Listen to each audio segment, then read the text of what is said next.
Good morning, students. Hope you all are fine.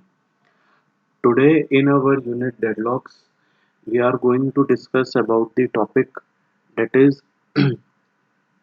deadlock. Previously, we have discussed about the introduction to the deadlocks. We have seen some examples on deadlock. After that, we discussed about the four conditions in which deadlock occurs. After that, we discussed about the deadlock detection with various resource types, and in previous class we discussed about the deadlock avoidance. In this class we discussed about the deadlock prevention, how we prevent uh, deadlock in our system. Deadlock prevention ensures that deadlock is excluded from the beginning by invalidate at least one of the four necessary conditions. If uh, we find out that deadlock can be occur in the starting, then we can easily invalidate the four conditions of any one of the four conditions we discussed in our previous classes. In this way we can prevent our deadlock. First of all, we have to use a protocol that ensure that the system will never enter a deadlock state. We have some particular protocols which makes the user uh, in such a way that this their system will not enter ever in a deadlock state by negating these four conditions, that is mutual exclusion, hold and wait condition, no preemption condition, and circular wait conditions. These are the necessary conditions. If we negate any one of these conditions, then the system will never enter in a deadlock state. Mutual exclusion, like we discussed in our previous classes, that if in a memory block two or more processes can access that particular memory block, then we can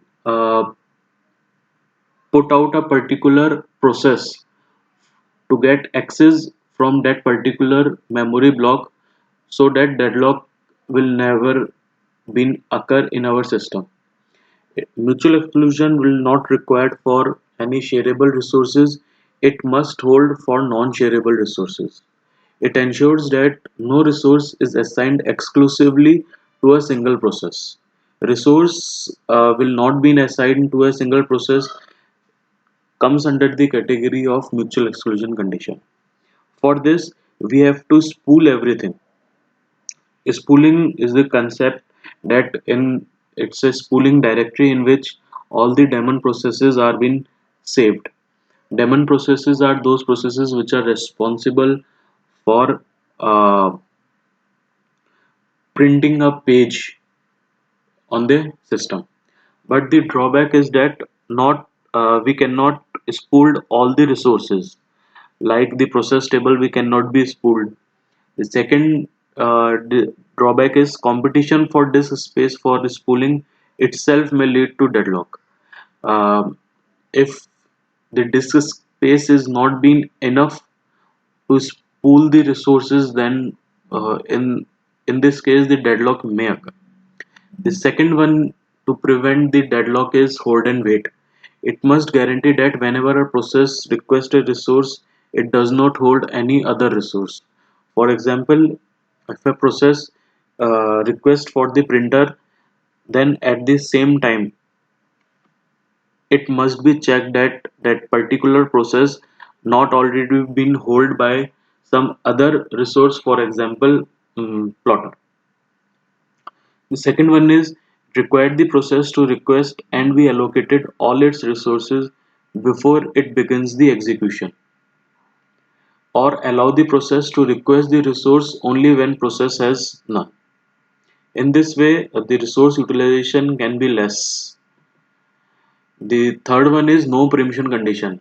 Practically, it is not possible that some resources are inherently preemptible. That is, we have to take out from the CPU. For those, deadlock is not an issue. Other resources are non-preemptible resources. If we take an example of robot arm, it is often not possible to find a way to preempt one of these later resources. One exception is if the resource can be virtualized. The last one is circular and wait condition to prevent the deadlock. It imposes a total ordering of all the resource type and require that each process request resource in an increasing order of enumeration.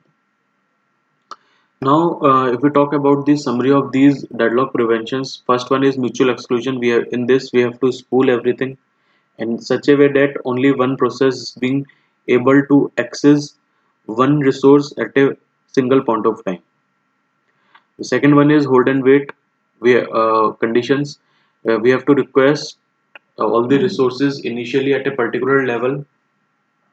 The no preemption condition, we have to take resource away from the CPU, but practically it is not possible. And then last one is circular and wait condition. We have to order the resources numerically in such a way that the resource deadlock not been occur. So students, hope you understand my this topic. In my next class, we are going to discuss about the deadlock recovery. Thank you.